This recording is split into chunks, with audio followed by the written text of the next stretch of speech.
सुबह मसीह में आप सबकी सलामती हो। आज सुबह हम खुदावंद के ज़िंदा कलाम को पढ़ेंगे, सीखेंगे और मिलकर बरकत पाएंगे। जैसा कि पिछले दिनों में हमने ईद पैंती को सेलिब्रेट किया, चर्चिज़ में इबादत हुई और इस हवाले से पाकरू के हवाला से हम सब ने बहुत कुछ सीखा और बरकत पाई।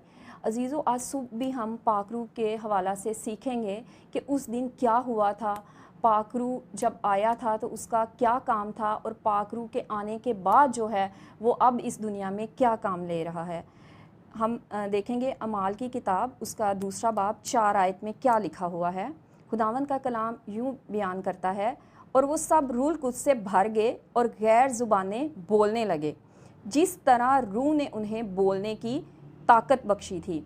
यहाँ पे हम इस बात पे फोकस करेंगे कि वो जो 120 की जमात थी वो सब रूल कुछ से भर गए, उनमें से कोई ऐसा नहीं था जिस पर रूल कुछ नहीं नाजिल हुआ, क्योंकि यहाँ पर सब का वर्ड यूज़ हुआ है और वो गैर ज़ुबानें बोलने लगे। हमारे माशरे में यही ख्याल किया जाता है कि जब गैर ज़ुबानें मिल जाएं तो रूल कुछ आ गया तो बात ख़त्म। स्टोरी यहाँ पर ख़त्म नहीं होती है। पाकरू का काम सिर्फ गैर ज़ुबानों तक महदूद नहीं है, ये भी अच्छा है, लेकिन ये एक इब्तदाई स्टेप है, इब्तदाई स्टेज है, जिसे हमें ये एक तो कंफर्मेशन मिल जाती है कि खुदा ने जो हमसे वादा किया था कि मैं तुम्हारे लिए मददगार भेजूँगा, कि खुदा जो है वो आसमान पर पहुँच चुका है और खुदा बाप के दाहिनी हाथ है और उसने बैठा हुआ है और अपना वादा पूरा कर दिया है और पाकरू का नज़ूल हो चुका है। पाकरू जो है वो जब नाजिल हुआ तो उसके बाद क्या हुआ, उसके बाद हम देखते हैं कि इर्द गिर्द के जो लोग थे वो जमा हो गए और वो जो लोग थे उनको ये महसूस हो रहा था कि हर जो ज़ुबान है वो मेरी ज़ुबान में बात कर रहा है, कलाम कर रहा है, और वो सब लोग जो थे गैर ज़ुबानों में खुदा के कलाम को बयान फरमा रहे थे। अगर हम 11वीं आयत में देखें, अमाल 2 बाब की 11वीं आयत में, तो हम इसको और अच्छे से समझ सकते हैं। मगर अपनी अपनी ज़ुबान में उनसे खुदा के बड़े बड़े कामों का बयान सुनते, और सब हैरान हुए और घबरा कर एक दूसरे से कहने लगे, ये क्या हुआ चाहता है। यहाँ पर दूसरे ममालिक से लोग इकट्ठे थे और हर कोई जो था पाकरू के वसीला से अपनी ज़ुबान में खुदा का कलाम सुन रहा था। पाकरू का दुनिया में आने का मकसद यही है कि पाकरू के वसीला से लोग यसु मसीह को जाने, नजात का काम हो, यसु मसीह के कामों का बयान, कुदरत का बयान, बादशाहित का पैगाम, मौजों का पैगाम दुनिया तक सिखाया जाए।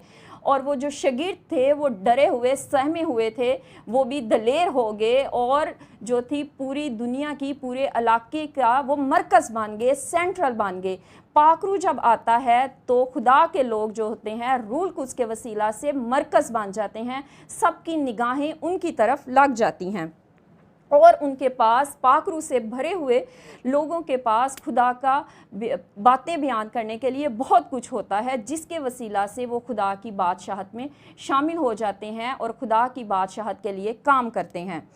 जो रूल कुछ है उसका काम ये नहीं है कि वो सिर्फ अपने प्लान रखे, क्योंकि अगर रूल खुद से कोई खाली शख्स है तो उसके अपने प्लान हैं, अपनी कामयाबियां हैं, अपने मंसूबे हैं, वो सिर्फ अपने बारे में सोचता है। लेकिन जो रूल कुछ से भरा हुआ शख्स है वो खुदा के बारे में सोचता है, अपनी खुदी का इनकार करता है और खुदा के नाम को इज़्ज़त और जलाल देता है, अपनी तारीफ़ नहीं चाहता, अपनी कामयाबी के लिए स्ट्रगल नहीं करता।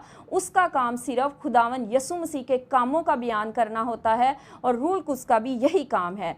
जब रूल कुछ इस दुनिया में आ गया तो ज़बानों तक महदूद नहीं रहा, रूल कुछ ने दिलों पर चोट करना शुरू किया। रूल कुछ के वसीला से कलाम असर करता है, गुनाह का एहसास होता है, लोग अपनी ज़िंदगियां यसु मसीह को देते हैं।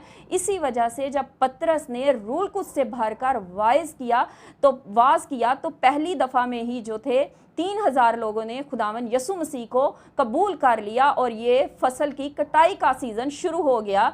और रूल कुछ का काम यही है कि हम खुदा की बादशाहत के लिए काम करें, रूहें जीतें। रूल कुछ जो है वो बिल्कुल मसीह जैसा है, and other but same kind, उसका काम यसु मसीह जैसा है। रूल कुछ एक बहुत बड़ी ताकत है सिर्फ ताकत ही नहीं है, डिवाइन पर्सनैलिटी है। रूल कुस एक आज़ाद शख्सियत है। रूल कुस जो चाहता है वो करता है, जिसको चाहता है देता है, और रूल कुस को पता है कि उसने क्या करना है, कैसे देना है, कब देना है, किसको देना है, किस वक्त देना है। इसलिए आए हम रूल कुस को अपनी ज़िंदगियों में मांगे, जिसका काम जो है यसु मसीह तक लोगों को लेके आना है, यसु मसीह के कामों का बयान करना है। आज हमें ज़रूरत है कि हम भी रूल कुस से भर कर दलेर हो जाएं और दलेरी से यसु का कलाम इस मुल्क में सुनाएं और बहुत सी रूहों को जीतने का वसीला बने। और रूल कुस के वसीला से खुदा बाप की बादशाहत इस ज़मीन पर कायम करें। खुदावंद इस कलाम के वसीला से आप सबको बरकत दे। आमीन।